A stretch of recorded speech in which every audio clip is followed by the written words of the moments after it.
Two Metro Manila mayors have called on their constituents to choose the right leaders in their barangays.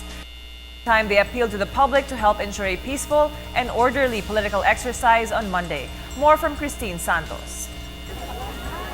Barangay polls on Monday were believed to be more violent compared to the past national elections. That is due to more than 700,000 candidates for barangay captain and kagawad positions in the 42,000 barangays in the whole country.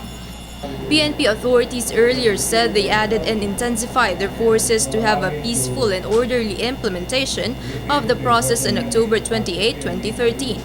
Mandaluyong Mayor Benhur Abalos together with Navotas Mayor Chanco called on to their constituents to choose the right barangay leaders.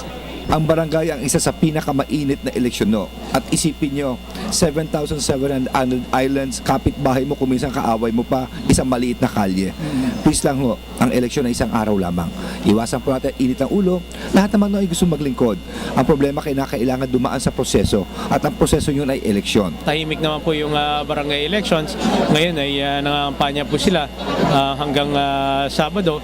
Siguro inaanyarahan lang po natin yung mga kababayan po natin na bumoto po sila at makilahok dahil napaka-importante po na piliin po nila yung dapat na manungkulan dahil pag maganda po yung mga barangay officials magagaling po, mas maganda po yung basic services.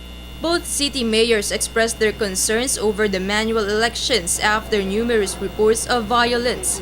Though those are just isolated cases, the two city leaders advised all the candidates to unite with the government's campaign to make the upcoming barangay elections clean, orderly, and peaceful. Kung meron mang hindi bumoto sa akin, kasalanan ko dahil hindi ako nagsipag.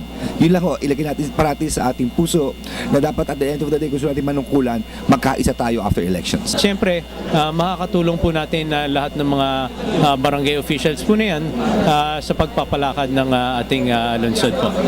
For People's Television Network, Christine Santos.